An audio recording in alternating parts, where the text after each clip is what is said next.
I'm still on tour, August 8th through 11th, Dayton, 15th through 17th, Seattle, 23rd through 25th, Richmond. Today's guest from the hit show on FX, Totally Biased, W. Kamau Bell. Go to BertCast.com. Get a shirt. This is the Bertcast. I think we're recording. That sounds good. All right. Let's see.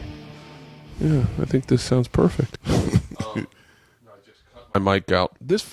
My setup sucks dick. Yeah. I wish I was better. I wish I was better suited at this, but I would love to get a fucking assistant to do it. But quite honestly, then I think you lose the intimacy if there was some dude sitting in the back.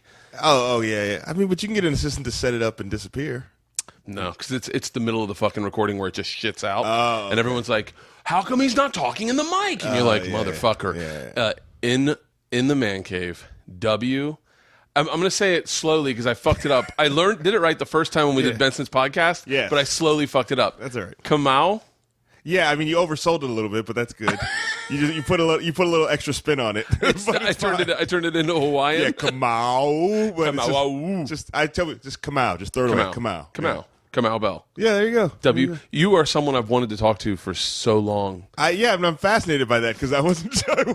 So let me give you my back. This is what blew me away. We're the same age. Yes. That you seem so much younger than me. You seem so much more not.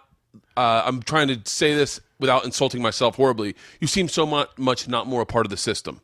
Oh, well, that's a choice. That's you got a lot of miles on you. Yeah. Without insulting you, I think you've professionally have a lot of miles on you. I've been in the system since my literally 6 months in doing stand up. The system refused to take me, so I sort of at some point refused to keep fighting the system. So. Well, your trajectory was such that it was like you were doing shows in San Francisco and in the East Village, and it was like it was produced. It was shows that you produced yourself, and Absolutely. that you were the creative entirely behind. And I think I was one of those people who just got into calling my avails. Well, yeah, it just never worked for me that way. It's not that I didn't try to do that to some extent. I mean, I certainly didn't hit the road hard like some. I mean, I feel like when comics start doing comedy, you can sort of see people are like, I'm going to the road as soon as possible. Yeah. And then some people are like, I'm going to try to figure out my thing. And then there's some people who just don't do either, and they sort of fall in the middle. And believe me, I've been on the road. I mean, Robert Hawkins. You know Robert Hawkins? Yeah, as a matter of fact, I implored Mark Maron to get him on his podcast. Oh, yeah. No, Robert's one of my favorite comedians, and he's taking me out on the road. And... See, Robert's someone that is strictly a road favorite. Mm-hmm. If you are a road comic, you love Robert Hawkins, and if you don't do the road, you don't even know who he is. Well, no, it's funny. I always feel like audiences should have to watch him twice in a row. Yeah. Because I feel like you have to, the first time you're like, it's funny, but it's like the second time that you're like, oh, he's doing different things. Yeah. And that tag is, I feel like it's like watching a jazz guy play two sets is what I feel like. I feel like stand-up should be jazz, personally. I don't like getting into a rote material. I don't have a set list. I'm sure I've told this at one point. Patrice was a huge influence of mine. Yeah. And Patrice, one time we were going to Scotland and I had a set list and Patrice ripped it up in front of me. And he's like, I don't ever want to see you go to a fucking piece of paper. He's like, that's not the way stand-up. And that's not the way New York stand-up is done. Or to some extent. I think there are people that do it. Well, no, I think things have changed. I mean, the alt scene has sort of opened up New York in a big, so I think some people do it differently, But yeah, so what fascinated me was that what mostly in part is I like your show on FX. And I had some sort of kinship to that because I started on FX. I know. And I think a lot of the same people are still there probably. Yeah. And I mean, it's funny. I actually, a guy who's writing on the show, Dwayne Kennedy, who's a sort of the Robert Hawkins of Chicago, writes on my show and wrote on Orlando Jones's FX late night talk show. So there's this weird sort of like I visited him on the set of Orlando Jones's show trying to get a job years ago. And then ended up back at FX, like with the not the same show at all. Yeah, totally different show. No, not at all. You were the 7-Up guy? Yeah. I mean, I wasn't even trying to get a late night talk show, so that's the very beginning of it. Like, I wasn't trying to do that at all. So I just sort of was like, they were just like, it's a late night talk show. I'm like, it is? All right, whatever you guys say. So here's so that's one of the reasons, and the other is, especially when you said that we were of the same age. I love what your show talks about. I'm fascinated by race. I got that impression. For the first, you have no idea. For the first, solid like 8 years of my career, maybe 10. I mean, that was like my go-to. Like I loved talking about on stage. It was volatile. It had like a sense of energy. The second you brought it up, it was like everyone's on pins and needles. And if you could bring people together and make everyone laugh at the same thing, then I always felt you accomplished something. You got a dialogue opened. You opened, and there's no better feeling. And this is, this is, I think, some sort of white guilt relief feeling. But when an old black man tells you he likes what you're doing, you feel like you've done it better. Yeah. There's some sort of approval that old black women and old black men. That's funny. Mine is with old black women. Really? Yeah, old black women and white lesbians. I feel like if a white lesbian says white lesbians are in your corner to start. No, but they're very critical. I mean, they can also be totally against you too. They're in my corner now because I've sort of built the corner. What you should be looking for is dudes with goatees wearing fraternity hats. Well, when they get you. That's my next. But let's not aim too fast too quickly. But I don't want to get to the. No, I got. If you don't get those guys, you don't have a career in Hollywood. So eventually, you got to get those guys. I think those guys will get you, like especially that shit you did with Norton and that girl. Oh yeah. That was one. That was. I would say that was your. And I look. I know you'd already been picked up. I think, but that was a really big fucking deal. Well, yeah. I mean, I'm happy you said that. That it's funny. There's a lot of ideas in the show that I'm happy about, but that was an idea that I had. That it's funny to have to pitch on your own show, but you do. That I pitched and like was very clear about what I wanted and once I knew we were doing it, those were the only two people I wanted. It was Lindy West and Jim, because I knew that she was going to be, she's a feminist blogger, but she's also funny enough to not just get you're wrong. Yeah. And I knew Norton is a comic, but he's not going to be like, you're a bitch. Yeah, Norton was the perfect pitch. Yes. Because he is, first of all, he's smart as shit. Yeah. He's smarter than, it sounds like Daniel with faint praise, but he's smarter than people realize. Yeah, exactly. It's a weird compliment, but he is smarter than you realize, and he definitely knows how to kind of weave an argument that's knowledgeable, and he'll never back down. He'll never back down from a fight. Well, no, and he also, I was expecting the audience to be on Lindy's side, but he got them to applaud a couple times on things he said, and I was like, not that I was expecting that, but I didn't know that that the audience for Totally Biased would ever admit that they agreed with him. Just the face of the argument. And it's the one thing that I always feel like I get really frustrated watching real time. Oh yeah, is that it's like I would love just a little bit of a diversity in the audience, but you're not going to get that. Well, no, not when you're as big as you're as big as those dudes. I mean, that's kind of the goal, is to not have a diversity in the audience. And no one, and who's going to start cheering for rape? Yeah, exactly. Yeah. Especially not in our audience. It's very female. Our audience is. Really? So, yeah. Even the at home audiences, we get more women watching than a lot of the late night shows. Now we don't have a huge audience, but by percentage, we get more women. So now, when would you say your view? Because let's be clear, I feel like we have to say what that thing was, because it ain't the Daily Show, but it was a Jim Norton and. Oh, did I not even explain it? No. Oh, motherfucker! See, I told you I'm a bad host. That's all right. This is why you have a hosting show and I don't. Well, no, this is what I've learned to do. Hey, you have to. This is what Chris Rock has yelled at me a lot about. But no, you have. I just feel like I was taking it as a compliment. Oh, you're expecting that everyone would know, but no. I really did expect that everyone would know, because it kind of went viral. It did. It was the biggest. It was the most attention we got for anything by far. It was. So what you did is you had Jim and Lindy West argue the point of rape jokes, and Jim wasn't necessarily. Although Lindy was completely anti-rape jokes. No. She was on the fence a little bit. No, she was she just basically, I mean, the thing she said that I think, not to defend her point, is that you're allowed to make your rape jokes. I'm allowed to call you a dick.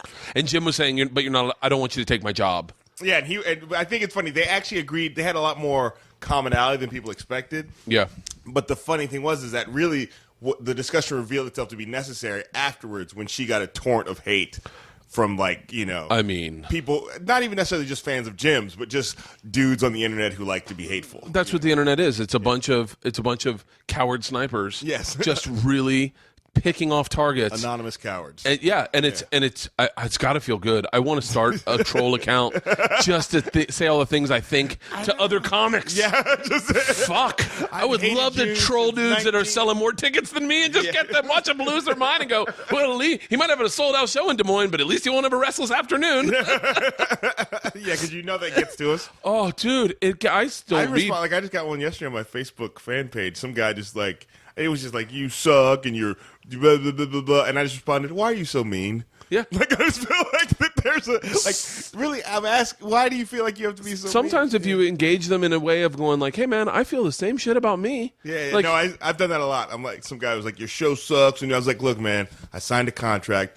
I have to finish the contract. I understand where you're coming from. He's like, well, you got to make your money. I understand. Yeah, it was just funny, fucking people make me crazy. Yeah. And then what happened with that was you guys argued the topic for rape jokes, which in the comedy community, and I would say, what's odd, I would say fans of comedy, but I don't think fans of comedy really are the ones that are arguing the other side. I think it's fans of. It's feminists mostly. Well, but I think it's feminists and Jamie Kilstein. Poor Jamie Kilstein. Jamie Kilstein seems to have really. He stepped on a grenade. It's that weird thing, and I don't know. I don't know why it all centered on him, but I talked to him about it, and he was like, he was certainly like, "What the hell just happened?" It was. I think. It's solidarity, and I think comics feel like comics should support comics no matter what. That thin blue line, that thing is what also screws up the cops. I just feel like we don't want the cops to all stand behind that thin blue line. Why does comedy feel like we got to stand behind that? I mean, I defend. What a fucking great analogy! It's why we don't. I mean, I certainly, like Lindy would say this too, I defend every comic's right to say whatever they want to say. Yeah. I also don't think we have to agree with what each one of us says. Right. Because that's the whole point. Yeah, but it's the same thing that happened to TJ Miller, and this is something that I stepped on accidentally, and I offended TJ, and TJ is I would consider a friend. Him and Pete. Yeah. I consider friends. Yes. Although we don't party or anything, when I see them, I like to be polite, and they like to be polite. That's the way it should work. I like how I'm polite to them, so they're my friends. Yeah. Yes. And I wish them well in their careers. So, and I wouldn't say anything bad, but he tweeted about Dane's Act. Yes. And Dane's Act, I wasn't there, but once you do that, you open up the hate police on you, because now every comic will be like, they don't want to perform in front of you. Yeah. They don't want to. That's the thing I do. I would. That's the thing. And actually, it's funny. We talked about Chris Rock, who produces the show, talks a lot about that. Like, you can have this argument, but you don't want to ever look like you're picking on. If you're gonna, I look at it this way: if I pick on a comic, I have to be understanding that now I'm sort of declaring war. Right. Yeah. Why do I really want to declare war on one comic? And and that's the thing I sort of ask. I'm not interested in doing that. And here's the other thing. I mean, look at some of the greatest jokes ever told. And by the way, you cannot name drop Chris Rock enough on this podcast. He is one of the few benchmarks in my life where not benchmarks, channel markers, where I was like that. I saw that Bring the Pain, and I went, oh shit, this is. I want to do this. That was my moon landing. Like, the way people describe the moon landing is the way when I saw Bring the Pain, I was like, I didn't know you could do that. But he. I mean, if anyone had been in the early stages, from what I understand of his Black People versus N-words debate, if anyone had been, and anyone listening, don't say, oh, Bert's a coward, he won't say the N-word. I don't say it, okay? I don't even sing it anymore. So don't ever fucking think that it's going to come out of my mouth. I was just listening to you and Jimmy Schubert, and you dropped it several times. Oh, shut up! Never once. There's a great. I wish I could remember that comic's name, but there's a great joke someone just told me of some comics. Ryan Stout says, "I don't even say vinegar." Oh yeah, I know. I've known Ryan since he started. He's a funny guy. I've just bought his album because of that one joke. I was like, "Fuck, I like that joke. I'll buy his album." Yeah, no, he's bought it in the airport. So, but that joke, had you been there in the early stages and you've been political and seen that, and it wasn't working. That's what I understood. Yeah. That joke wasn't working. No, because it's. I mean, you have to really. That's the thing Chris does. You have to really walk a very fine line, because without it, and I find this in my act, and I'm not comparing myself to Chris, that if I don't take the right tone, sometimes it just sounds like a poorly put together speech. Like, you have to take the right tone for it to be comedy. Otherwise, it just sounds like, man, Cornel West has lost a step. It just doesn't sound like an intelligent. I know exactly what you mean, but I think that's what happened. The same thing about George Carlin. That when George Carlin was working on an hour, he started from just crap, just and that's talking about abortion, and it's just what the hell is? I heard people go see him in Vegas and be like, this was not funny at all. And then a year later, he's like rhyming and like doing backspins. And if you get that one seed of the one thing that works, and then you can get rid of all the other stuff that was making people uncomfortable, then you got the seed, and then you can take the seed and you can turn the seed into a flower, and then hopefully it turns into a big bushel, and you got this great bit. And I think, and I say. And and I like Jamie, and I like TJ, and I like all these guys. But I think what happens with comics in that thin blue line is that we feel like you should know what it's like to start with something that doesn't work, and if you don't, then you're not taking enough chances in your act. Yes, because you have to take chances, and I will stand by any comic that takes chances, even if I dislike what they say. And there's a lot of times where I've heard a bit where I go, I don't like the fucking energy of that, but what I do like is the fact that they're taking a fucking chance. Well, it's funny. Sean Rouse. You know Sean Rouse? Yeah, like before you start, I'll just state my opinion. One of the greatest fucking comics. Yeah, like, and just really talk about a guy who takes chances. And literally, one of his bits got me and my wife in a fight because my wife the show, hated him. I went up to him and was like, "The fact that you did that bit is amazing," and I was really impressed. And she's like, "How could you say that you liked that?" Because it was horrible. It was horrible. Was it the one about the Thai kids chained to the ground? No, it was. That's the one I thought was funny, and my wife was like, "The fact that you're laughing at that makes me question everything about you." Exactly. Yeah. No, we had it was about, actually, I can't remember what the bit was, but it was a Kobe Bryant. Rape joke? Yeah. Daniel Tosh had one of the best ones ever. Yeah. And he's like, if I was his defense attorney, I'd just throw it in the highlight reel and go, ladies and gentlemen of the jury, it's one white chick a year. He's so good at basketball, he should be allowed to rape women. I'm quoting Tosh. Yeah, I didn't write it, but I heard it, and I laughed. Yeah, and I'm laughing, and I'm like, now I feel, now I'm in trouble. No, it's just, there's just that thing about, especially when you are a comic, you're like, the craft is a big part of it, and you're like, I'm really impressed with the craft thing. Right. I would never, if I thought of that, I wouldn't have said it. Sean Rouse, married to a black chick. Yeah. Did you know that when you? No, I did not see that coming. No, I kind of always see that coming. Really? With Sean Rouse? Well, I mean, or play with this. I'm never totally surpized. Because I guess you're right. You can never be surprised because I guess what do you expect? Eminem? Yeah. Like, is that what you're? Yeah. You know, that's what I'm saying. There's always that thing. Like, I got over being surprised a long time ago. About that. So, as a black guy who's married to a white woman, it's like that's just not an area that I'm like, what? How could anybody? Because people would do that with me. How could you be married to a? Because I'm a person. Yeah, and you fall in love. This was like when I first started. I grew up. I'll backtrack for a second, only to establish base camp, and then tell you to this part. So I grew up like in Florida. I would venture to say Florida's a fairly racist place. I think proven so recently. Well, the Trayvon Martin thing, that's more of like I never saw that. I'm not even going to fucking talk about it. That's the sad part about where we're at today. As a white guy, you just go, I haven't really thought this opinion out, so I don't want to share it because I could get fired we can talk about it. Yeah, about it. But and I say this because you're here, and I think I can fucking talk candidly to any comic. No comic ever judges, but like I think mostly, and I was talking to some more about this the other night. Mostly, that's like a gun thing. That's like because George Zimmerman's Peruvian, and Trayvon Martin was black. And yes, did he profile him? I'm certain he did. Yeah. And a lot of people profile, and I guarantee you, Trayvon Martin. And this is my defense in that child's point of view is he's 17 years old. He's becoming a man, and that's right when that shit starts happening where you get profiled a lot. And he'd probably been profiled before, and here he is going, I'm doing fucking nothing. It's got to be aggravating. I know for a fact that when gay waiters see me, they see a meathead, and they're like, ugh, and I get a little attitude, and I'm like, I'm a fucking open-minded dude. Like, like fucking treat me like everyone else. But they let you leave the restaurant, though. Yeah, exactly. So, like, that's only my argument is that guns, you can't, saying it's a gun thing, gun things seldom work out for black men.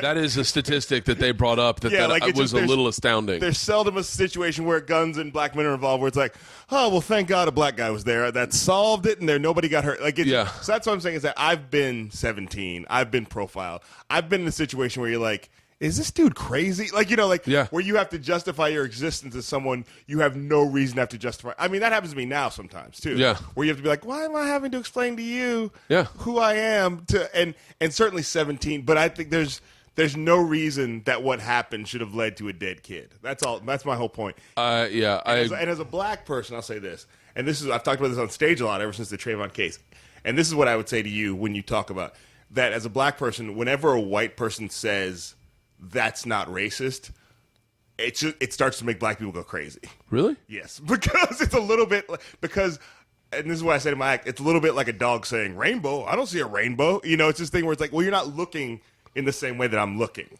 You're not paying attention to the same. Now, I'm not saying I'm always right about racism. I'm not saying you're never right that it's not racism. But I'm saying that that as a black person, when you hear a white person tell you something that you experience as racism, not racism, it's like you just go red and you're like, because I was a black guy in a car that I pulled up here. Yeah. Your wife comes out. I'm very aware that this white woman's walking toward the car, and I'm like, okay, maybe this is Bert's wife, or maybe we pulled up in the wrong place. Hi, ma'am. Just go through the house. Oh, there's 2 little girls in here.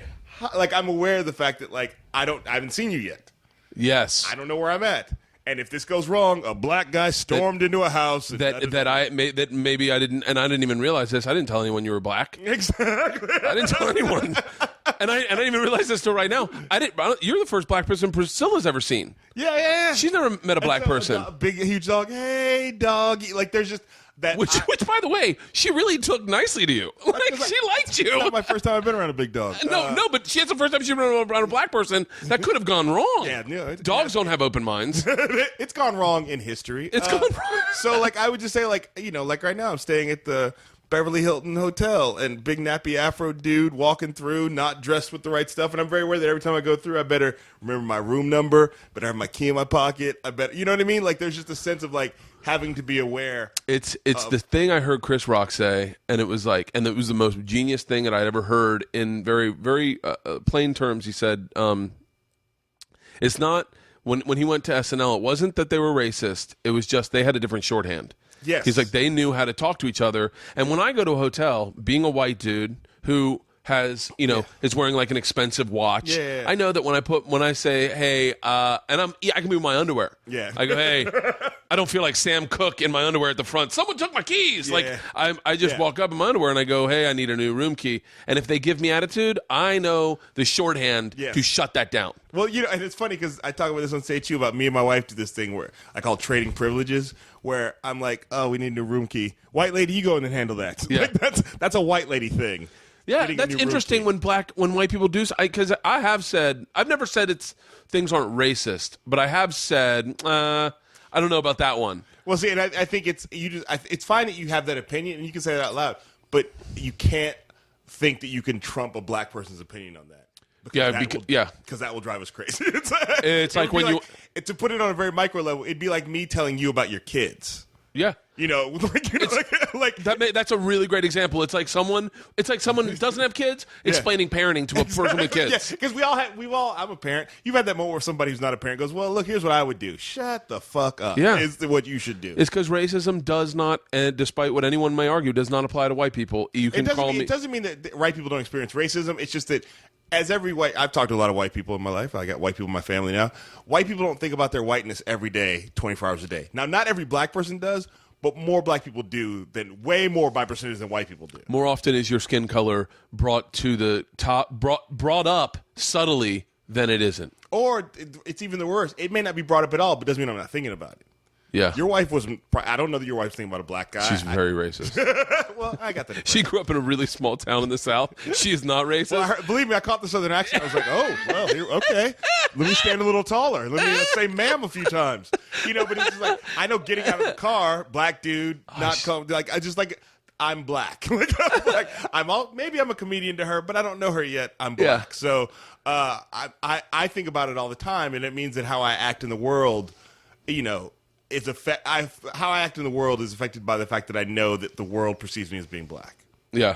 And it's funny because now that I have the show, people on the street will sometimes look at me like, hey, and I'm not sure sometimes, are they staring at me because I have the show, or is this because I'm black? Because I've had that stare a lot in my life. Yeah. Now, I'm not, believe me, don't cry for me. I'm not trying to I'm living a good life, whatever. As I say on stage a lot, I know that my worst day of racism is better than the best day of being a slave. I get that this is not, that I'm not trying to complain about, but I also know that in the wrong situation, I could be Trayvon Martin. Yeah. I could be walking down the street, I could be profiled, I could say the wrong thing, and then they call my mom, well, he's dead. What happened? Nothing. He's just dead.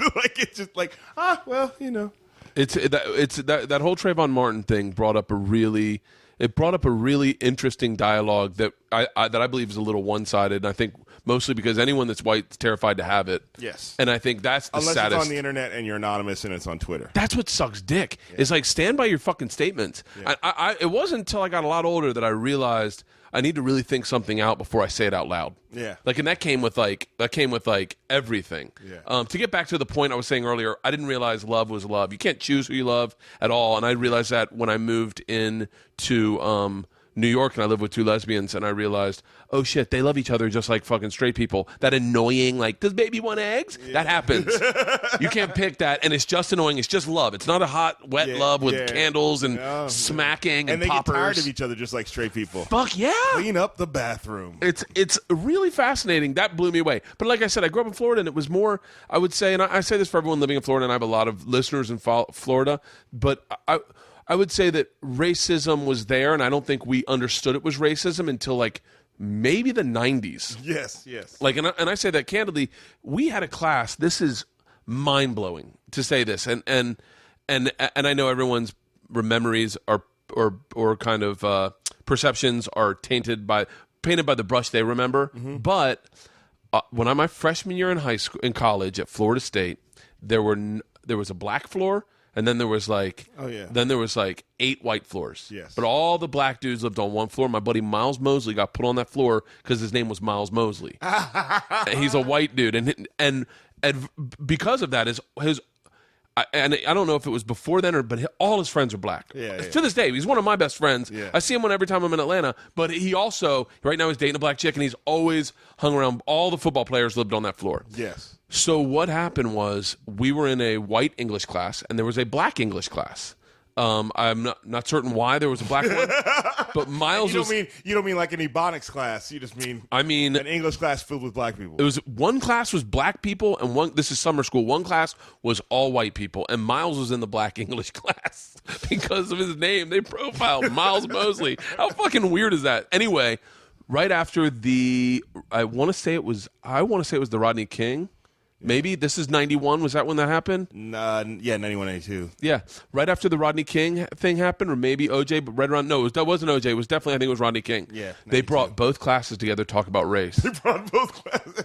And now, mind you, all these black dudes are all on the football team. They are all 6'7", yes. 250. They're all massive men. Yeah. And then you have just a bunch of white, what would end up to be frat dudes, talking about race. And we were coming from the point like I don't know why you guys are so upset. Yeah, and these are all kids that grew up in Liberty City in Miami. Yeah. And I remember them.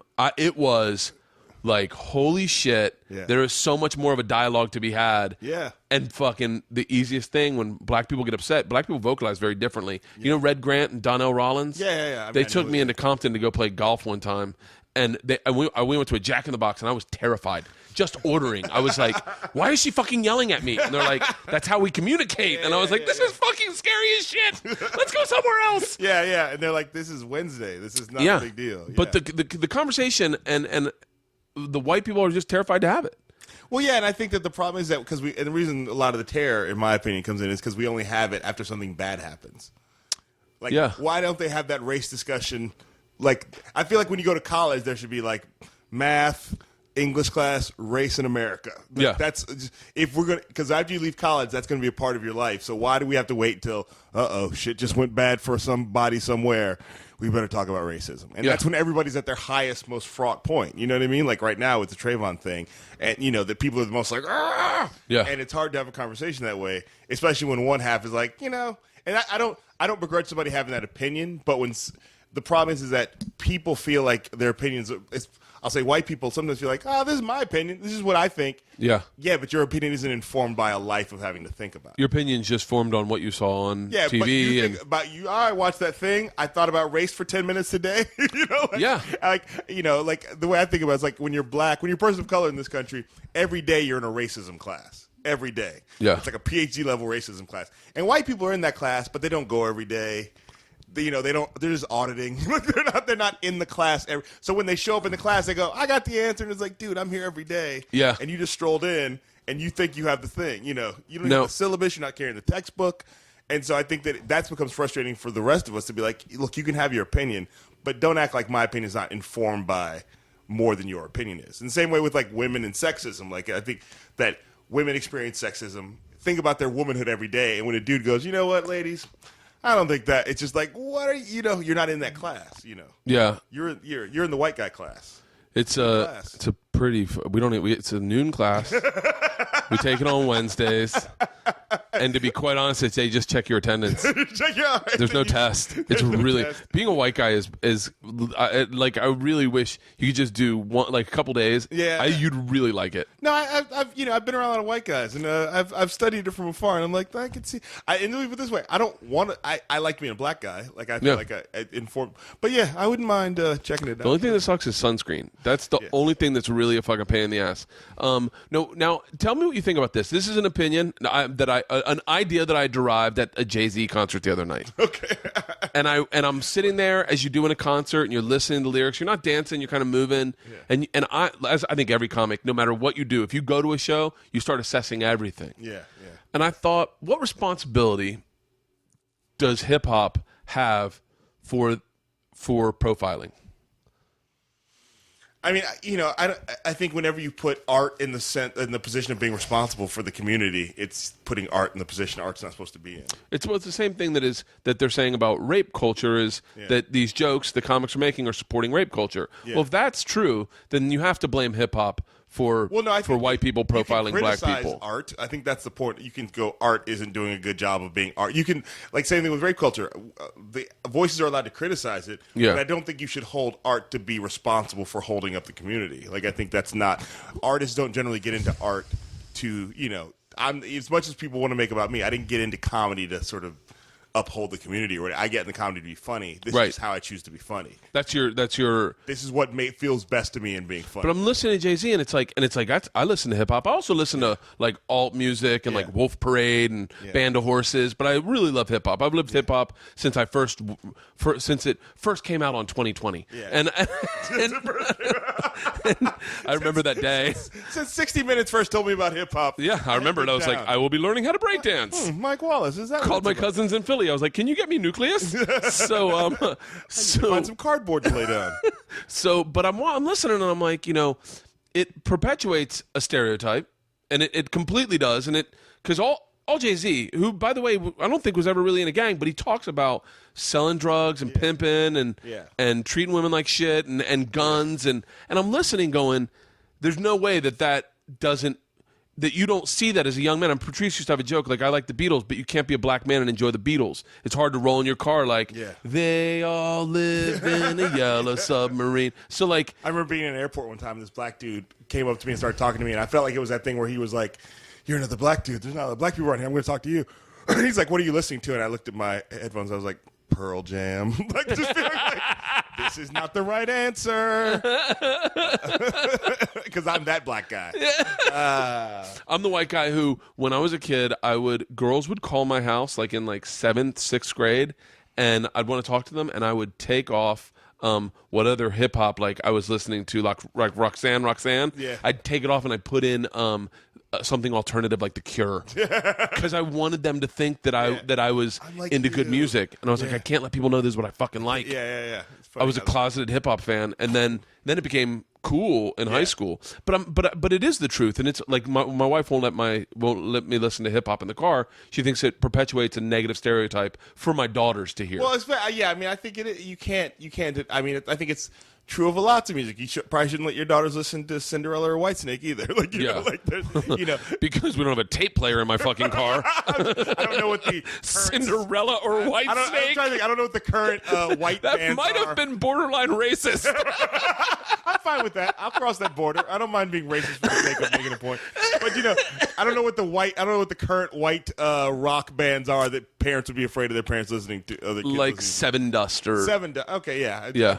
But I'm trying to Cinderella, like all those 80s hair metal bands were just like, you know, pour some sugar on me and she's my cherry pie. You know, I wouldn't want my daughter to listen to that, whatever the current version of that is. Or Pink, or even like Kesha, as much as I love her. Oh, Kesha is a great, like there's a lot of music that you shouldn't let and you know, it's hard because I think hip hop, a lot of the people, I think hip hop has become codified as what it is.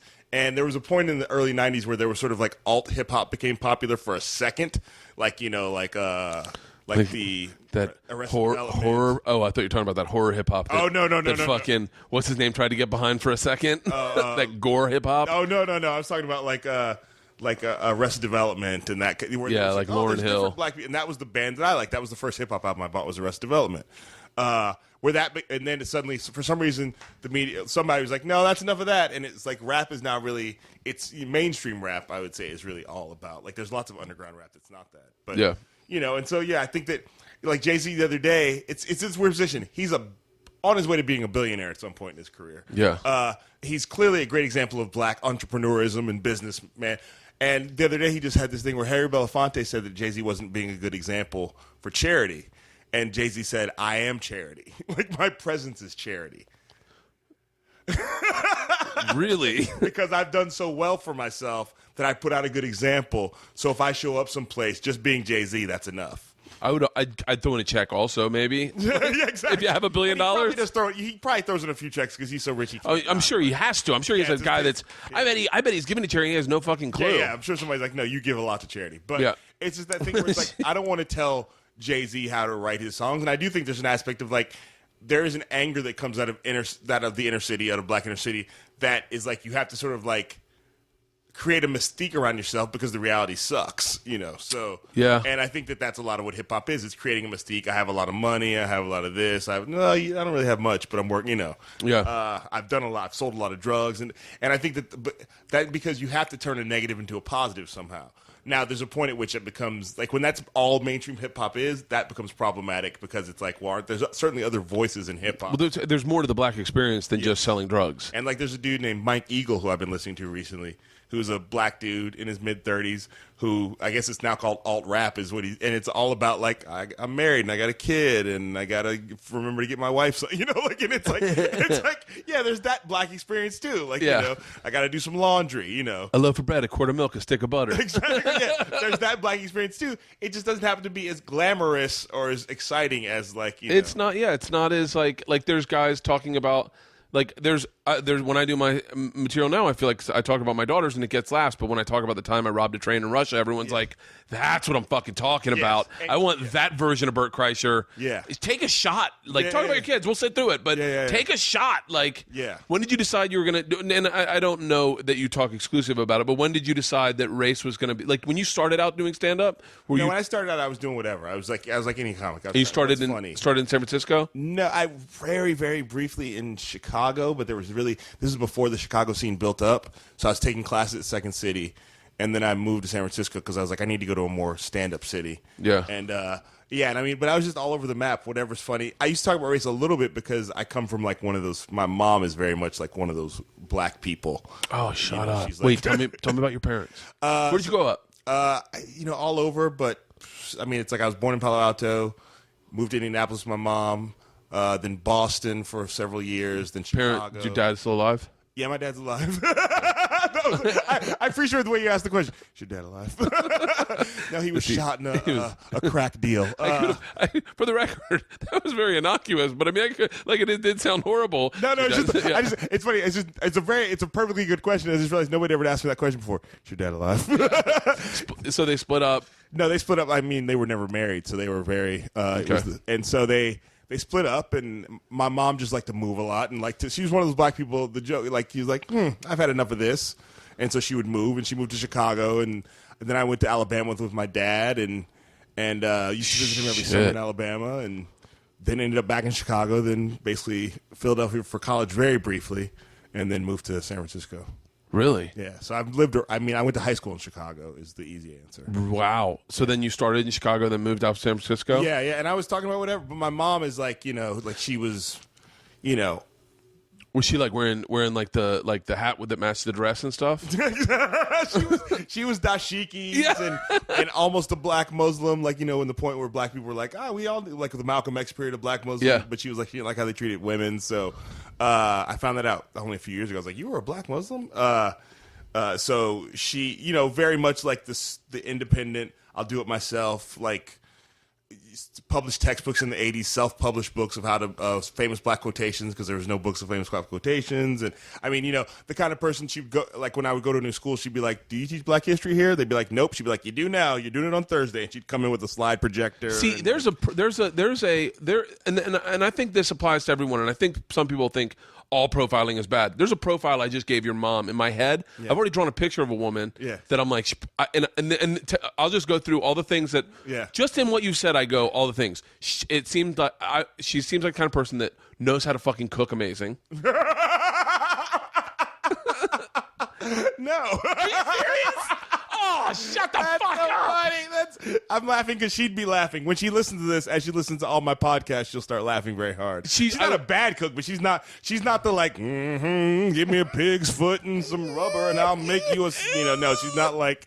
She's not that black lady. Just need to get a pig's foot and a sweet potato and we'll make you a casserole. No, she's not that black woman. Okay, let's go with the next one. Yeah, let's go. Next. Didn't smoke cigarettes.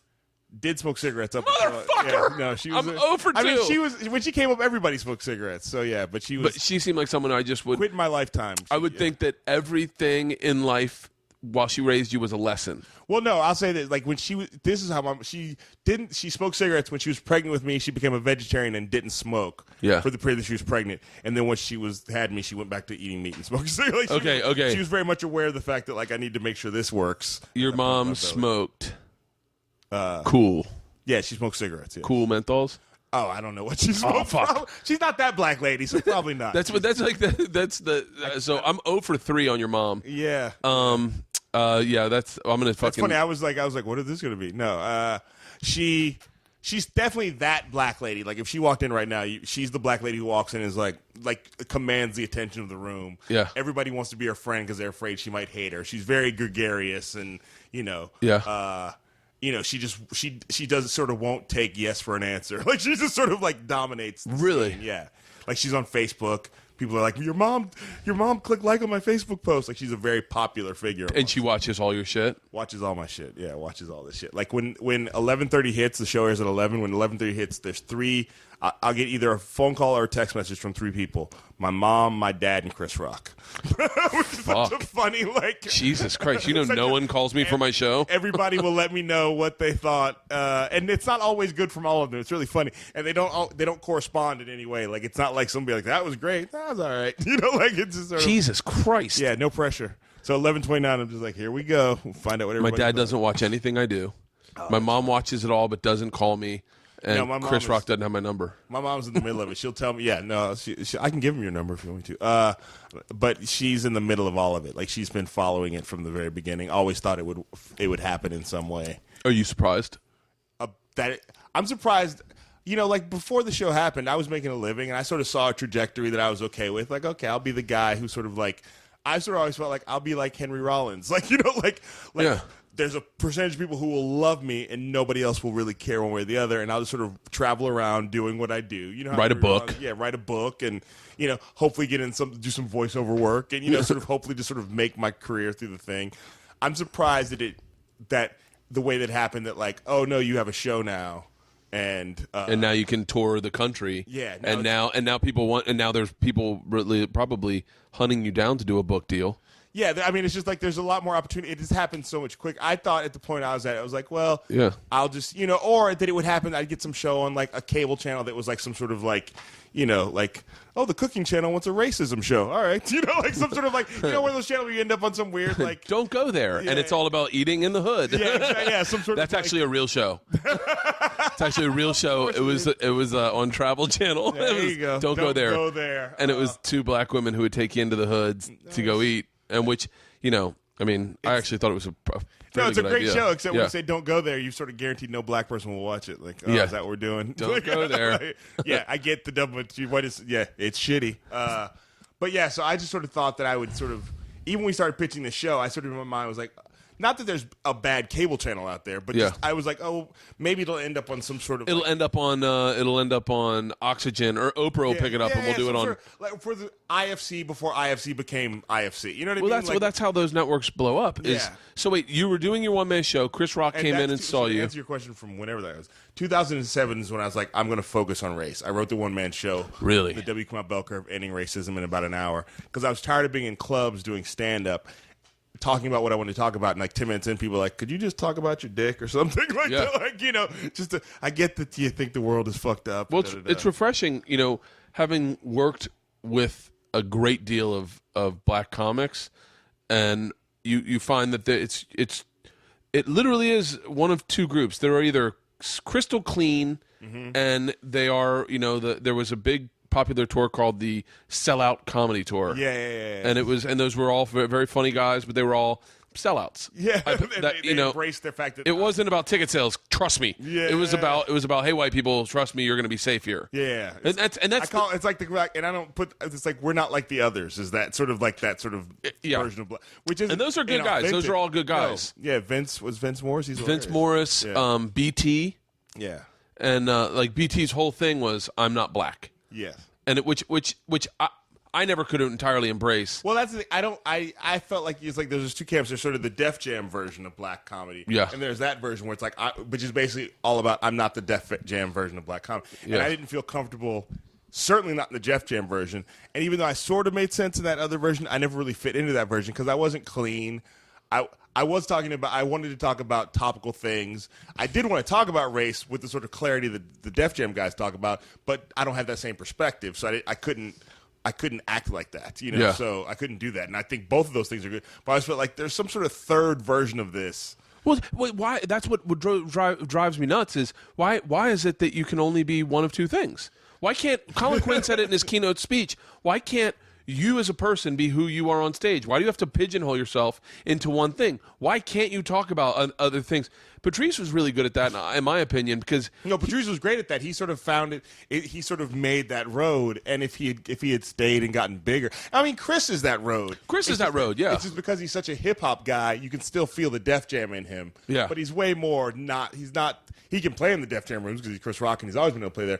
But he's really like. And I thought when Chris broke and when Chappelle broke, Chappelle's that guy. Chappelle's all over the place. It would create a lane for like. Not that I always feel like I'm not comparing, but I feel like it would create that third lane.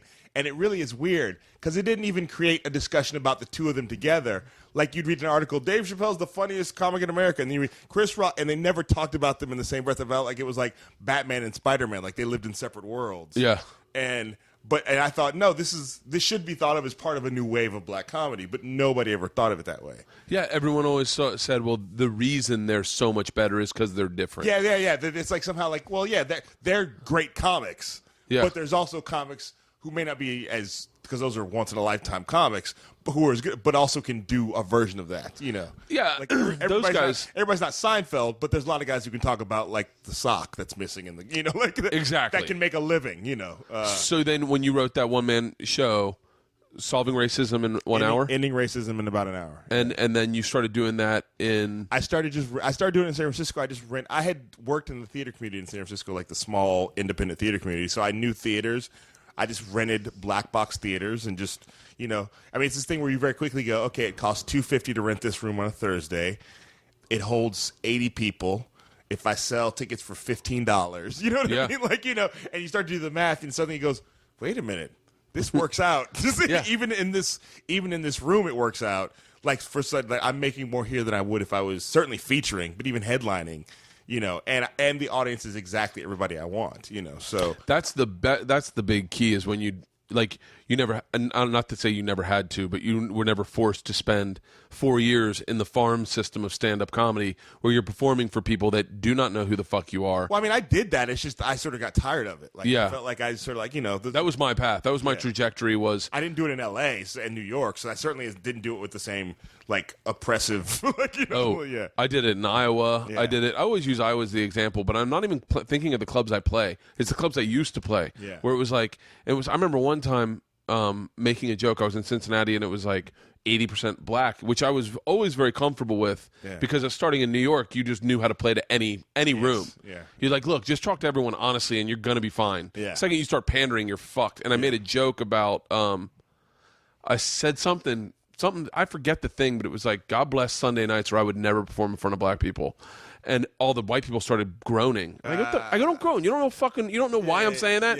I go, it's free tickets. The reason they're here is free tickets. And they're like, and the white people are like, come on, they paid just like we did. I'm like, no, I'm not going to pander. And I'm looking at the black people. I go, did anyone pay for tickets? I remember one dude raised his hand and they all laughed at him. They were like, you didn't get the email? Yeah, you didn't get the. That's funny. But yeah, I think, and so go back to you. So you're doing your one-man show in New York, and then Chris Rock comes in. I started doing it in San Francisco in the Bay Area, and then eventually every now and again I'd do it at a festival. Like I would do it at there's this festival called the Fringe Festival in New York, the Solo Nova Festival. So I would keep coming back to New York. I did it in L.A. at the Comedy Central Theater here, the Hudson Theater, Paul Stein's theater, and I would do it. I would sort of take it and sort of showcase it, and then go back home. And sort of made a few connections and met this guy Chuck Sklar here, who's one of the executive producers of Totally Biased. He's the third triplet of the Sklar brothers. Yes, exactly. Yeah, the fraternal triplet. He doesn't look like them and is way older. But he knows Chris from the Chris Rock show. They worked together on the Chris Rock show. And so he told Chris that he said, Chris, you should check him out. Chris apparently saw some of my YouTube clips and was like, yeah. And then somebody else told Chris, Jocelyn Cooper, this woman from New York, told him about me. And so he said those two people basically hounded him to go see me when I was in New York. Really? And I did the show, and I didn't know he was there. And at the end Thank of the show, God. Yeah, no, exactly. Talk about sucking a dick on stage. Chris Rock's in the back. Better be good. No. There's white people and there's crackers. Oh, God, this is a bad idea. Well, it's funny, even that night, it's funny, I think when I thought about my act, I was like, there's things in here that I feel like if I'd known he was there, I would have not done them because I would have been afraid. Is that too much like Chris Rock? Or you're just making jokes about short people. Yeah, exactly. Yeah. You ever have a short friend that wears a high top to try to overcompensate? I mean... Yeah. So he just floated backstage. He's aware that he's like a Jedi as much as he tries to deny it. So he knows not to sort of walk in and wave to everybody and sit down in the front. He's dressed in black. He comes in the back. And what a dick move that would be if he just fucking no hat, just sat in the front. Just like he's in Cape Fear, just smoking a cigar. Clearing all the front seats. So he can have the whole row to himself. Yes. Yeah, so he's... Tell me about race. You got jokes about race, I hear. Well, let's start. Do number one. Do your funniest one. Yeah. And I did the show, and there's a lot of PowerPoint. Like, basically, the stuff about Totally Biased that's the front half of the show is what my show was. Like, video clips and funny images. Although way funnier on Totally Biased than I could do. But... And then he came backstage. He was like, "Yeah, it was funny." Like he was very much like a cavalier, not like I have found the one. Not over the top. Just no, not in any way. Like the way I started to pitch it, always like he's like it's like Jordan going, "You got a good jump shot, but are you going to work on the rest of the game? Like, you're gonna like what are you going to stay in the minors? You're going to try to you're going to go to the pros." So it's what he did, and he's like he asked me where I lived. I said San Francisco. He said move, and then he dropped the smoke bomb and disappeared. Like it was just over, and I was just sort of like. That's fucking Chris Rock, It's a great dude. I could hang my hat on that compliment for a year. Well, yeah. At the time, I was like, man, I hope someday I could like open for him. Like that was, like. Oh yeah, that's the way a comic's brain works. Exactly. Maybe you take me on the road. I bet I fly first class. I bet they don't even know there's coach. I know exactly. I get $5,000 a pop, and I bet he doesn't drink, and they'll have bottles of champagne in the green room, and I can take those home. My wife and I have a nice Thursday night. I can sell them. It's just that thing where you're just like, that would be maybe if he goes on 100 dates. I mean, I'd probably get like 40 of them. And you're performing in front of the right people, motherfucker. Maybe from there I could start to and so that's where my brain was at. And then he called me 2-3 months later and was like, just out of the blue basically, and was like, I want to do a show with you. I want to help you get a show. And I was like, I didn't know what that meant. I was just like, okay. Like I heard you talking to Jimmy Stewart, and you guys were talking about like the development deal thing. And I always saw other people getting that, but I was not a part of. I had no experience of that at all. I was not a part of that sort of like, you signed a development deal, that doesn't go, you get another one. I know friends who've had that happen, but I was so far off the grid that really, like, once I met Chris, and I had gotten an agent at that point, but I felt like people were like, so who are you? And I was like, and I had done Montreal in 2005, but nothing had happened, so it was like nobody knew who I was. It was just like, so, young man, where are you? San Francisco, you say. Now, what is that? It was just like, I was a completely, like, unknown commodity, and was really, therefore, suspicious of people who said they want to work with me, because I was like, I don't know that you want to work with me, or you just think that something must be happening with you, so we should probably grab you. Yeah. So I don't understand what it is. But. It's interesting. There's so many, things that happen in your career where you go, this is the set. There's one set I had in my life where I went, this set just changed my life. Yeah. And it did, and it was the greatest thing that ever happened. But that's back when one set could change your life. Yeah, no, and so the set that changed my life was the time he saw me, but I didn't know that going in. And you didn't know that going in or coming out. You were like, no. But it turns out when you look back, like, holy shit. Yeah, no, it's clearly like that's where the thing swung. Like if I had been, who knows how less good the show needed to be for him to be like, who knows what would have had to have happened for him to go, it was all right, and for him not to come back and say hello. Who knows? Yeah. It was a really good show. I mean, I remember that night coming on stage being like, it was that thing where you go, that was a good show, but I wasn't like. Well, I think this plays into it. I remember I don't know where I heard this story, but I heard some part of this story of you talking on something, and I was like, it's really fascinating because I believe that I have a very cultured sense of comedy. Like, and I'll put it to this equivalence. That's not the right way to say that, but I'll put it into this analogy. You were making a very artisan cheese on stage.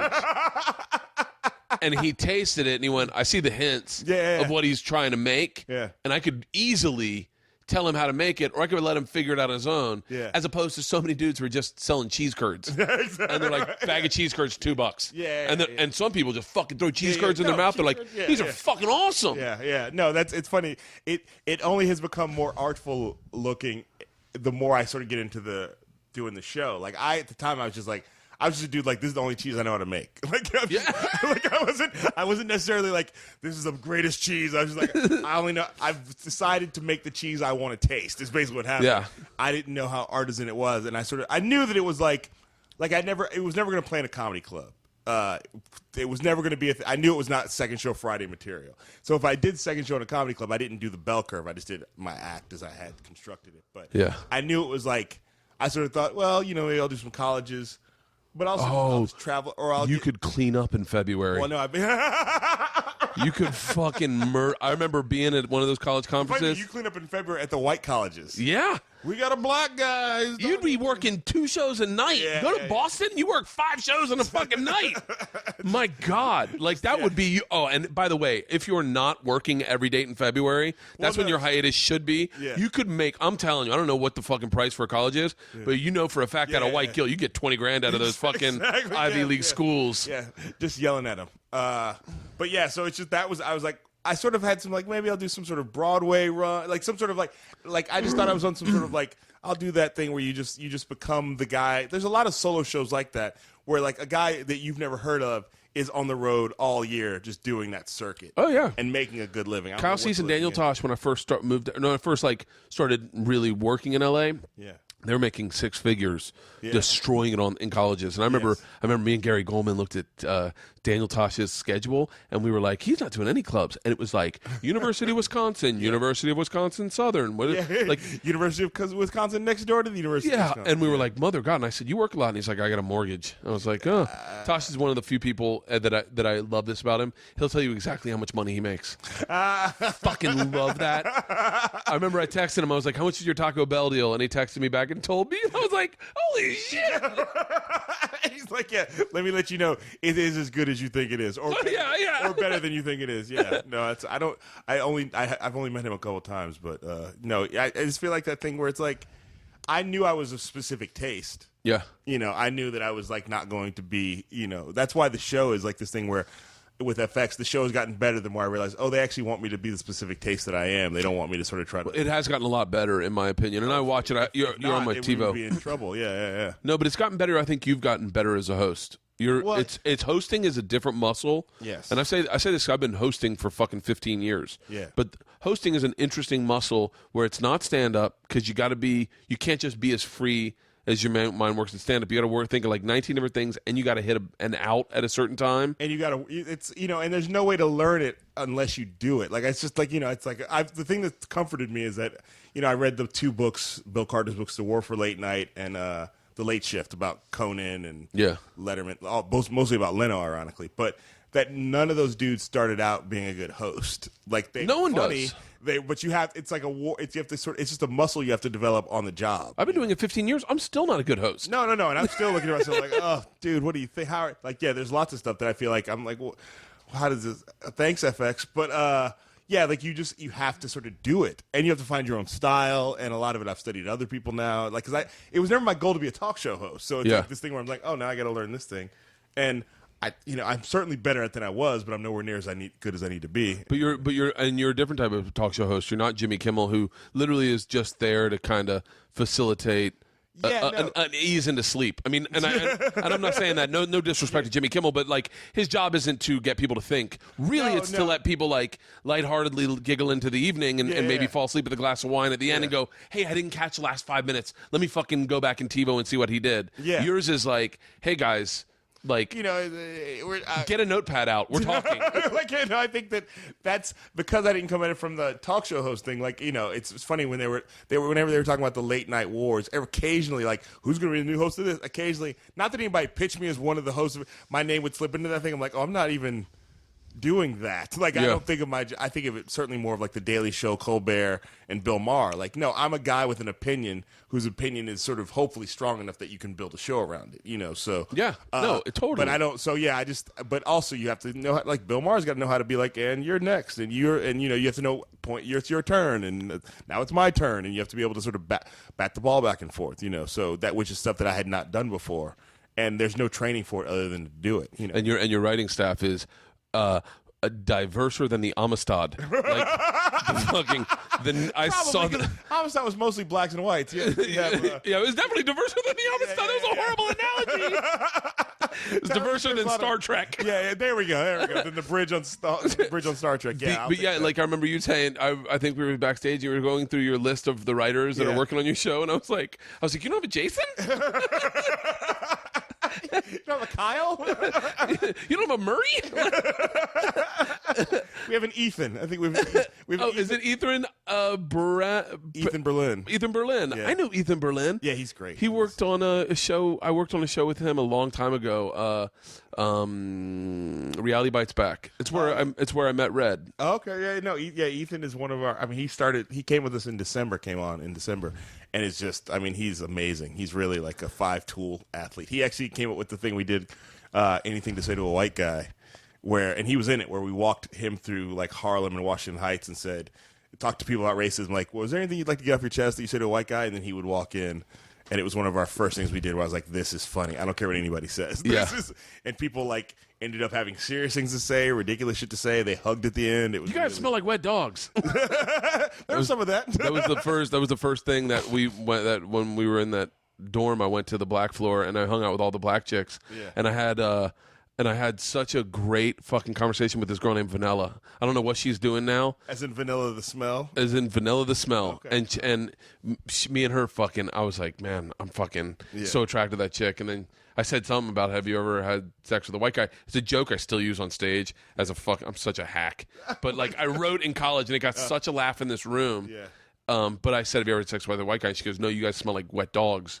I don't like the smell of you. Yeah. And I went, I go, that's kind of hurtful. And she's like, I don't care. It's what you smell like. I feel like you smell like wet dogs. And then the joke I said, which I still use on stage, and I'm fucking 40. I wrote this when I was 19. Was you should try it. It's a little different. It's like getting your ears pierced. You feel a little prick and it's over. And it got a huge laugh. You got to remember, in a college dorm with all black chicks and like 3 white dudes, it got a laugh that destroyed. Yeah. And everyone was like, you should be a comedian. And I was like, I'll be 40 using this bit. Yes, this is the 20th anniversary of this bit. Yeah, it was funny. I used to like wet dogs. You know what the secret is? What? Lotion. Oh yeah, lotion fucks with my skin. There's good. It makes me bumpy. Don't use Vaseline intensive care. I can't use lotion. I start breaking out. You gotta use good lotion. I tell you, I got really soft skin. I have really soft skin, really, really soft skin. Well, you may not need lotion, but lotion is the thing that makes you not smell like a wet dog. Really? Yes, because lotion. Oh, don't smell my daughter. She smells disgusting. My youngest daughter. I promise you, I will not smell your daughter. I'm going to make you smell her on the way out. As I said, as a black guy in this house, black guy smells white little girl. We should film at 11. We should do a segment. Bring in a 6-year-old and ask her what she wants to ask a black guy. I would. I would be the perfect fucking. Do you comb your hair? Or yeah, my kids don't really. Actually, they're having an argument. They were having their first racial argument in the bathtub last night. Oh wow! And I overheard it, and it was. That's why you texted me. You got to come tomorrow. No, it was. They were arguing over the color of Justin Timberlake. They were like, he's got to be black, right? And my daughters are like, he sounds black when he changes his voice. My wife's like, that's Timbaland. That's not Justin. And my wife's like, Justin's a white boy. And you use those exact words, which I thought were weird. Your wife's from the South. Yeah, and she goes, he's a white boy. And they said, there's no way he's white. Have they seen him? No, they just listened to him. They sing his music all around. But we had just seen JT and Jay-Z. Justin Timberlake cannot hang with Jay-Z. I mean, well, it's just funny. Last year it was Watch the Throne, and like where you go, Kanye and Jay-Z. Like, well, of course. No, what do you think of Kanye? I think that in what context? Like, that's what the question is. I don't actively avoid his music, but I don't buy his music. So, I don't listen. I listen to a whole different strand of music. But as an artist, I think you're always going to have that guy. Yeah. The guy who's sort of like, I'm the greatest. No one can, I mean, I feel like that guy has always existed. Yeah. John Lennon was a little bit of that guy. I'm not saying they're the equivalent, but you know what I mean? Like, so who thinks they're better than everybody else? And I think that like his new album, which garnered some controversy because he drops a lot of N-bombs on it and was allegedly a little more political, I sort of listen to it and go, this is not really. Do you say the N-word? Oh, yeah, I say it a lot in my act. Really? But I don't say it I don't say it the way that a lot of black people say it, is like, I would never go, hey, what's up, my nigga? Like, I would not do that unless I was. Me and Kevin Avery do that because we're kidding.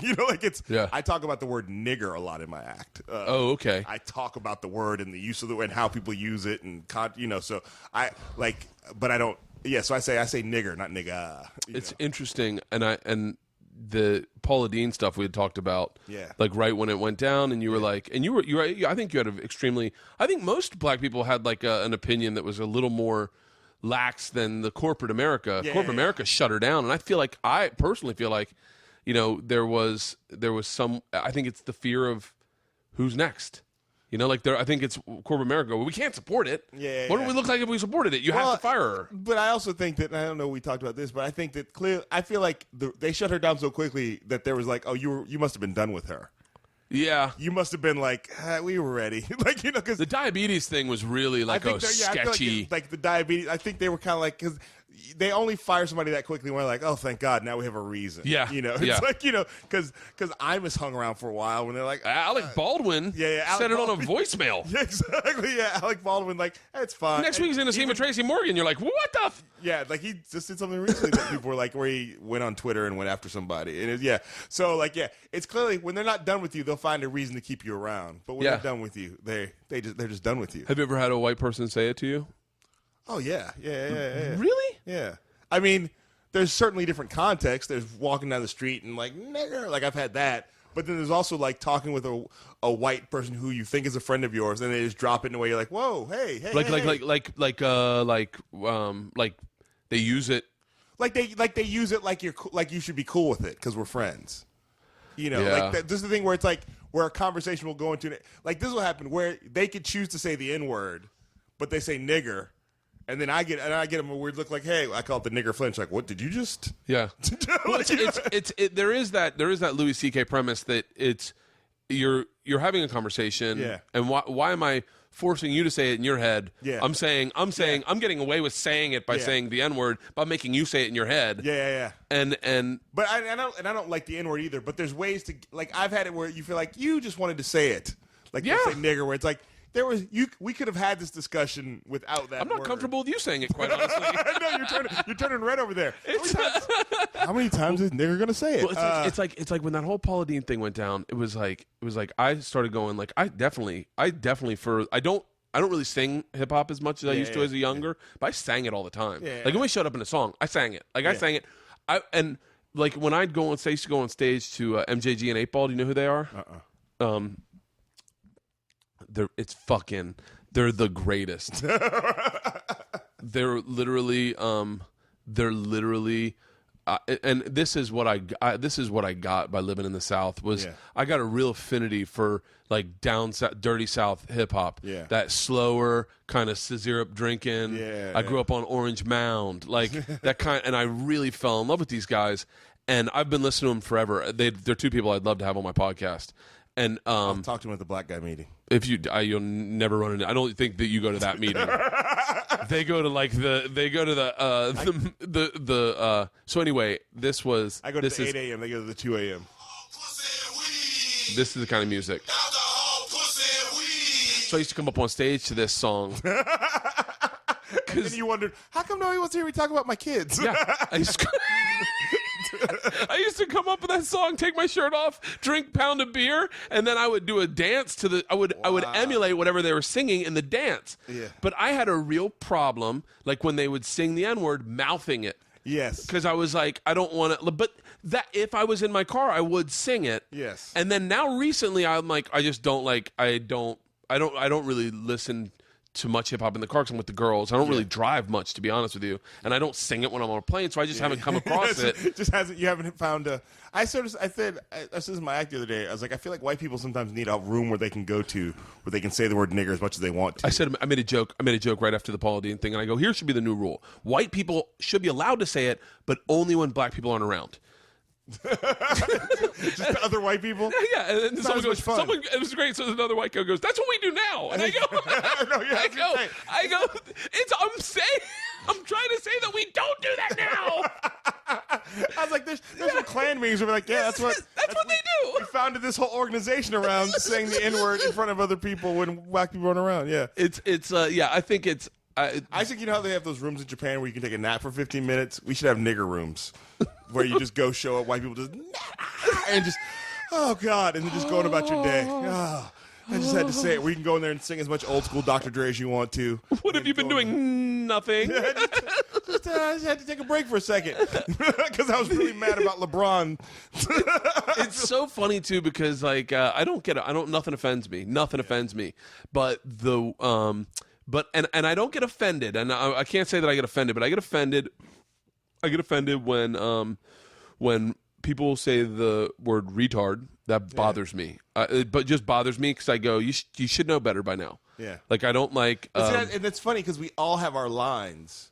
We all have lines. Like when you say nothing offends me, I immediately go, well, something offends him, and then you go, well, yeah. We all have lines, and the problem is that when somebody, and this generally, I'm not gonna say with you, but generally, if you cross somebody else's line, you go, well, you're an idiot for having that line there. Yeah. But then if they cross your line, you're like, well, wait a minute, you should know not to cross this line. Exactly. And that's the problem with society is that we all have separate lines and we don't always respect other people's lines. Yeah, my wife used the word, the R word, yes. and the other day about something, and I go, babe, you got to know by now you can't say that. I don't like the F word. Yeah. I don't like the M word. I don't like the Brad Williams. Oh. So that's so funny. That was funny. I don't know. It might have been worse than saying the M word. We're just gonna say it to Brad Williams. Yeah, yeah. So I saw him the other night at the Jay-Z concert, and he was like, I go, where are you going? And he goes, first class. I said, what? And he goes, handicap, baby. So they sat him right up front. But yeah, and so like, and the N word, it just is one of those things that like, a black person can say it all they want, but like when I'm around white people, if a white person says it, I do get a douche chills where I'm like, God damn it! You didn't even look around. You didn't check your rearview mirrors. You just don't do it so that we don't have to fucking deal with what the repercussions. Well, like, I think there's that thing, and where white people know they're not supposed to say it, or know that they're told they're not supposed to say it. Which, first of all, anybody can say whatever they want to. Yeah, You're freedom. You can. Comics say it on stage.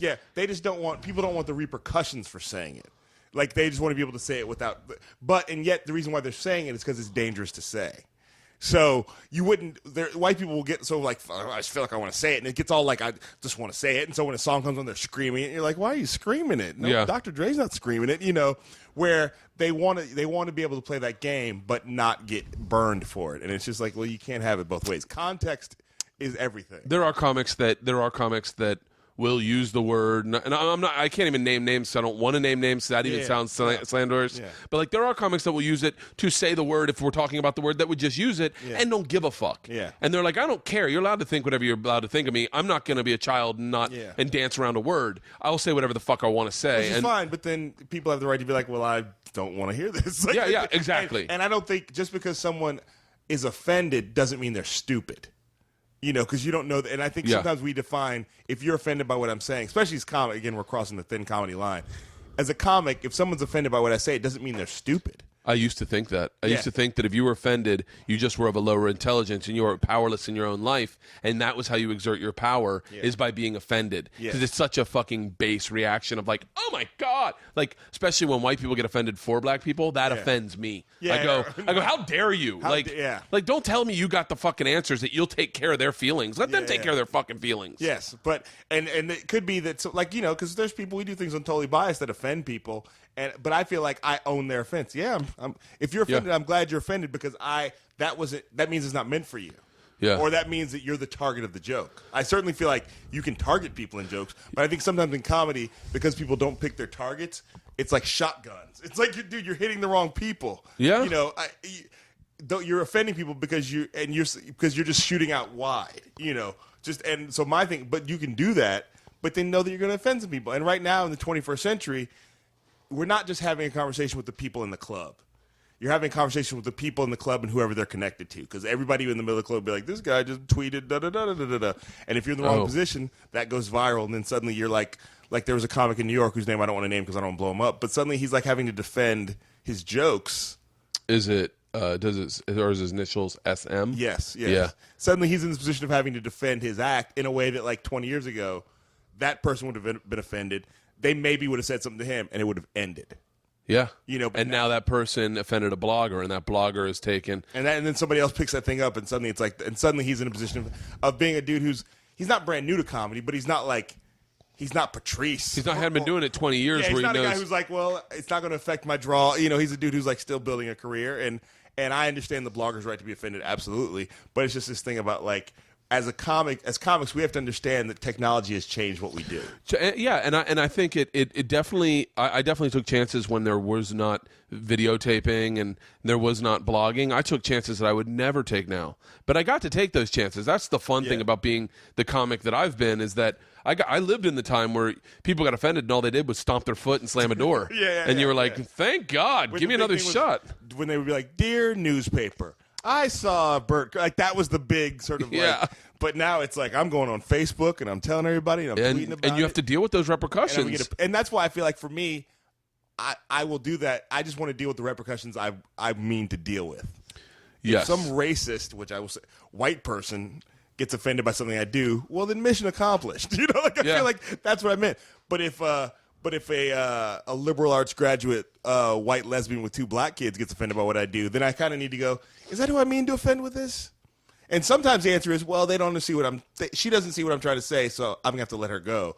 But sometimes it's like, oh yeah, if I just done the joke like this. Maybe I didn't do it right. Yeah. I mean, you have to have the onus on. Yeah, like sometimes it's like, yeah, you're right, I didn't do it right because I'm a person, you know? Yeah. But yeah, so for me, it's just like, I want the broadest audience possible, but I also, the thing is, I'm not doing politically correct comedy. I'm not doing comedy where it's like, well, I just don't want to, you know. It's got to be nice to. It's got to be nice to. I mean, obviously, I don't know the right way to say this. With the background of having to grow up being profiled and a born suspect, but it's on the flip side, it's got to be nice to know that you cannot be fired for something you say because of your skin color. Yeah. How do you mean that? Like FX can never fire you because of your skin color. Well, yeah. If you say something that the black community supports, anything, but white people don't like, and Tide, I'm assuming Tide's a white company only because they're on the cover of NASCAR hoods. Company, So, but if Tide is like, we're pulling our support, then in a weird way, everyone gets to say, well, that's okay. We're on the right side of history. You pull your support, but we believe in black people. Like it's so the opposite for white people. It's like you may not even mean to say anything wrong, but it just is. It's like my parents are the 2 least racist people in the world. When the Trayvon Martin thing happened, I happened to be in Philly with them. like that week, and we were talking about it, and my parents, it was like so interesting to watch their opinions because they're on the right side of history. They've always been on the right side of history. Never used the N-word once in their life. Yeah. It was a Paula Deen thing that went down because that's when we hung out. And I was in Philly, and they were talking about, and they have consistently been on the right side of history. But then I'm watching the waiter who's a young black kid, and I'm watching them not really pay any respect to him. Yeah. And almost like he's invisible. Yeah. And I was like, and I'm watching this, and I'm seeing him, and they're having the conversation about Paula Deen in front of him, and I'm like, and they're not racist at all, but I'm like, you got to calm yourself. I never felt more of a kinship, and this is an odd story to tell because it happened yesterday.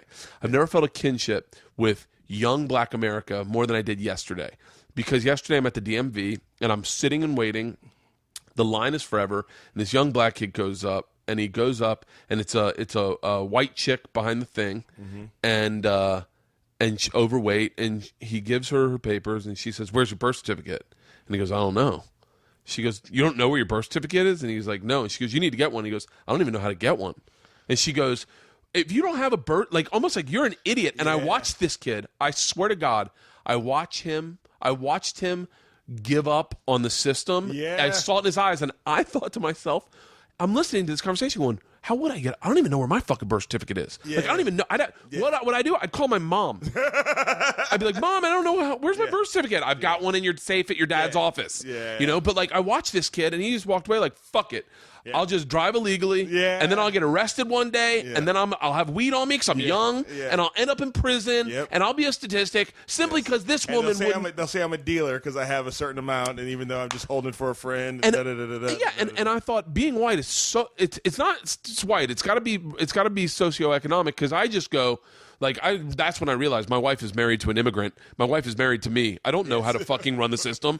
I'm trying to get a motorcycle license, and I'm literally helpless. Going like, she put a packet for me. I went in like, thank God I married her. But I saw this kid, and I fucking was overwhelmed all day. I could not let go of the fact that he is just as helpless as me, except this, based on what he looks like, young and black. It just is like this air of arrogance of like, you don't know how to get a birth certificate? And I felt like going, bitch, half of us don't know how to get I really still to this day, I go, where would we get one? It was impossible to get a birth certificate. Yeah, like how do you had to call the hospital you were born at. I don't remember what hospital I was born at. And let's just say, hypothetically speaking, he is a statistic already, and he doesn't know his father, and his mom passed away, and he's raising himself, and he's trying to do right. Where the fuck would you get a birth certificate from? Like, let's just say that. And so I was like, I felt like I wanted to grab this kid and go, dude, let me set you up with my wife. She'll take care of this. That's funny. That's really funny. Like, because let me help him. Let me introduce you to my wife. We will take care of this. We will get you a birth certificate in 30 days. You need a fucking. And my point of that is like now that dude is walking around. Maybe we're creating a profile for this dude. Let's name him. Let's name him. What do you want to name him? I want to name him something that has got an us to it, like an Ernie.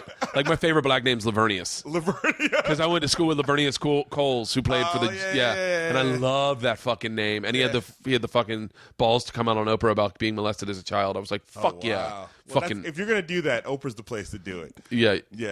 I wouldn't do it on the Steve Harvey show. No, not on the Steve Harvey show. Yeah, no. So that's a good, you're going to get love on Oprah for doing that. So what's this child's name? We can call him Lavernius if you want to call him. Okay, so poor Lavernius. Yeah, because he sounds like he could be a Lavernius. Which and let me by the way, let me tell you what he's wearing. And no, you're allowed to wear this to the DMV.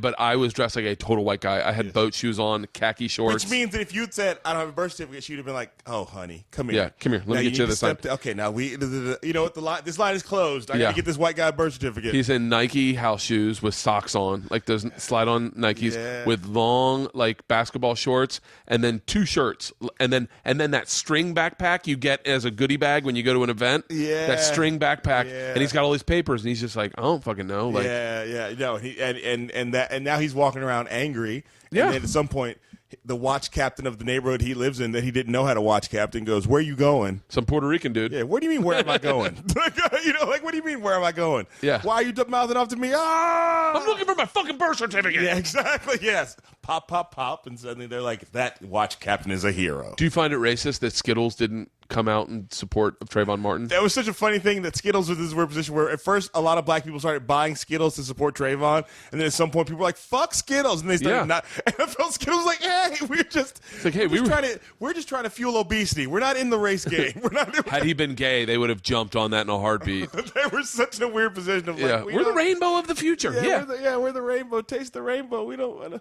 But I think the problem is that we, like I said, we don't have that discussion unless we're angry at each other. And you brought that before about racism can cut many different ways other than black and white. So even if Zimmerman self-identifies as Peruvian, Peruvians can hate black people. And also, when you come to America, that's one of the first things you learn about this country. I've been in the back of a cab drive, or that thing where you're suddenly around like an Arab person or a Middle Eastern person, and they hate black people, and you're like, what are you doing hating black people? You just got here. We're the seed. We're the seed from the fucking where you're spawned. Yeah, but because of how racism works, is that when you come to America, that's one of the first things you love. We're all above black people. We're all, and so that kind of racism can be a part of a dude who's half Peruvian. It doesn't have to be it's not somebody it doesn't just come from white people. Yeah, it is trickle down. Yeah, trickle down bully economics. It's way better than trickle down economics. You got to roll out? I don't know. I'm fine. We should probably. I mean, I don't want to. I'd like to do this again. Anytime I'm in New York, I think. Here's what I think, and it's why I've been so excited to talk to you. Is I think that your voice is extremely needed, and I think because I do think that you're saying It's like man, when poor Rachel Sofitel. Yes. And or not, it's not Sofitel, that's a hotel. It's Jontel, yeah. Rachel Jontel. Yeah. Like, I felt so bad for her watching her interviewed on Piers Morgan, and the lawyer next to her is like, are you going to shut her up at any point? Like, you got to, don't let her say everything. She's not equipped to. She just simply has her point of view, which is allowed, she's allowed to have, but it's not the one that should be the spokesman for. Well, it's just she's been put in this position of having to suddenly be the spokesperson for Trayvon, and it's like that's not the job. And she's just dumb enough to realize that might be why she's been put on Earth. She's like, you got to understand our young culture, and I was like, hold on. Well, somebody's probably telling her you are the voice. Like, some black person probably saying you got to go on Piers Morgan and speak for us, and it's like everybody can't speak for everybody, right? But that doesn't make her a bad person. But I do think that in watching your show, I was like, this is a really important voice, and I was like, I know for a fact my fans are probably base regular dudes, but a lot of white, in my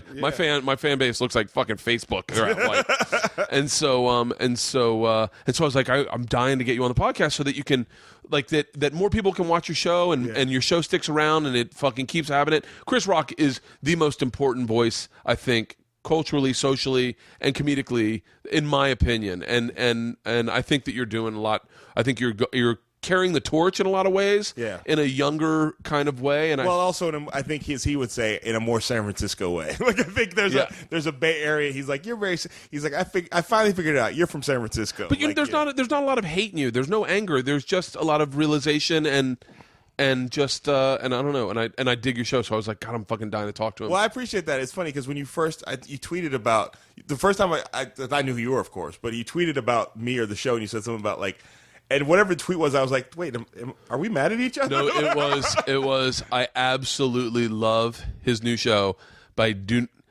it was something to the fact, but I don't think he'd enjoy my act at all. And I was like, why would? And I think I just listened to your WTF. I'm like, and I think that's the kind of profiling that conversations like this sort of end. You know what I mean? Because like, the fact is like that we have, we're dads, so we have a lot more in common than we do separate. Dude, I used to have a joke about being in a park with a Mexican cholo with the tattoos all over his throat and just a gangbanger, and I'm like, oh, I saw him walking up, and I was like, oh, and then I realized he had a kid just as old as Georgia, and we were both just looking at the walrus. And I went, oh shit, this guy is dealing with the exact same day I am. He didn't.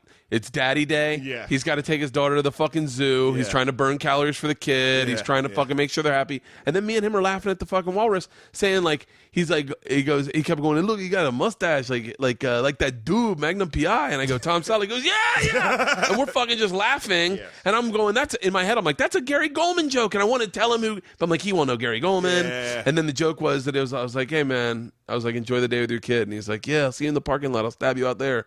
And that was the end of the joke. But that of course he didn't say. Which he didn't say, of course. But that's that was how comedy works. But that's the whole point is that, and now you guys have that moment and you realize you're more alike than you are separate.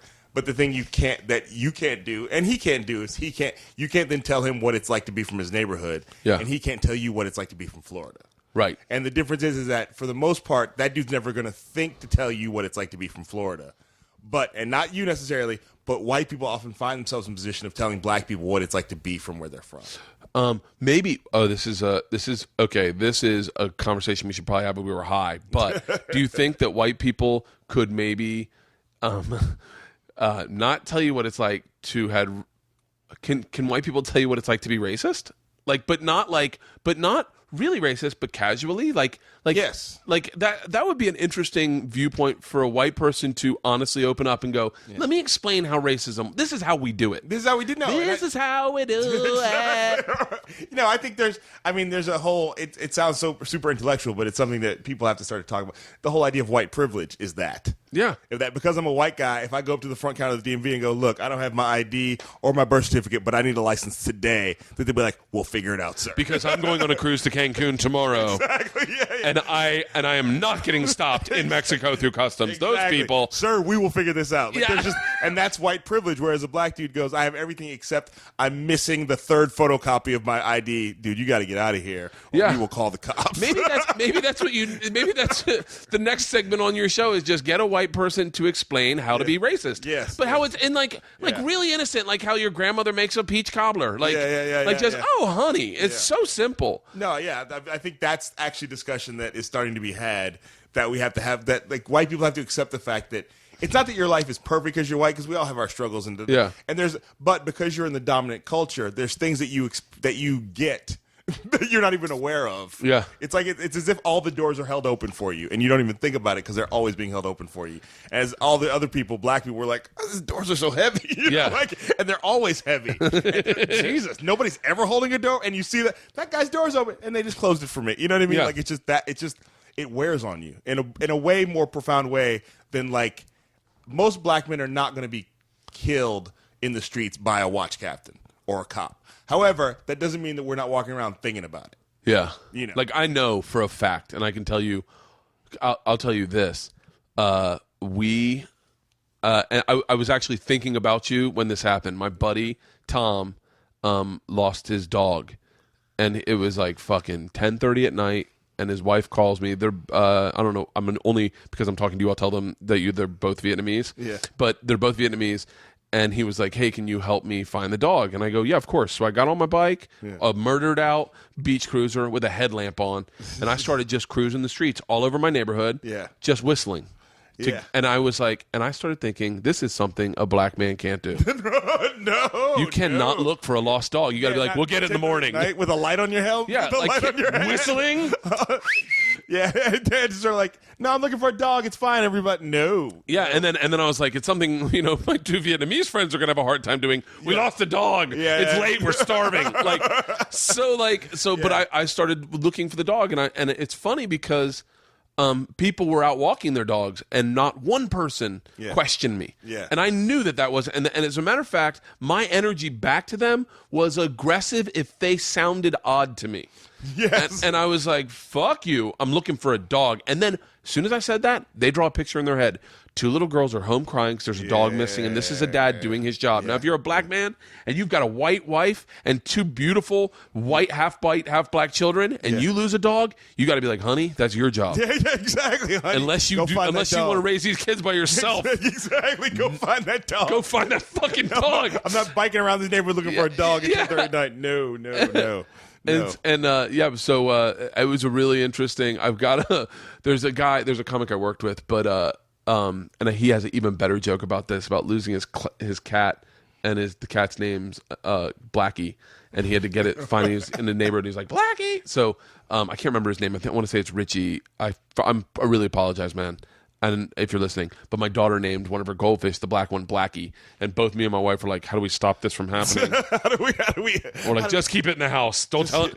Don't take the goldfish for a walk. Yeah. So, but But man, this has been really fun talking to you. I really appreciate it. Well, I hope it was what you wanted it to be, because I certainly felt like the pressure was on, because I knew you wanted. Oh no, there's no fucking pressure. It's you know what? It was so interesting. You're the first person that didn't come in and mention how nice my man cave was. That's funny. Well, I just there's a lot of things that happen in this podcast that don't normally happen. Normally for and I only say for anyone that maybe I don't know very well. Yeah. I always walk them through the driveway because I don't want to deal with Pris. Yeah. Because Priscilla can be a pain in the ass and like I had a couple bad experiences where like she felt weird about Ari, she felt weird about Duncan, and I was like, and Joey I think bit her one time. She bit Joey or something. Yeah. And so like for Marin, I walked him around the side. Yeah. For like a lot of people, I walk him around the side, and I was like, I'm definitely gonna do that because I don't know how I've but then you walk back and Pris is right through your house, like Pris is sniffing you like I like this guy, and then you walk back, you're like in this room, and I was like, you mean the man cave? Yes. Well, it's funny. I was just listening to you and Jimmy Schubert talk, so I heard him compliment the man cave. So I'm just sort of like, oh, yeah, it's funny. So I hope I didn't offend you. No. But it was a really. I'm looking at your. No, I used to have bicentennial. My mom had bicentennial nigger. That's funny. You won't say it, but it's on your wall.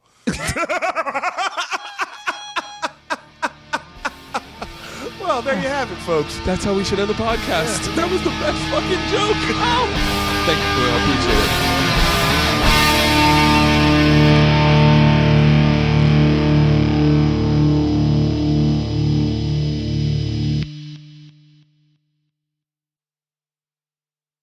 This episode was brought to you by The Machine.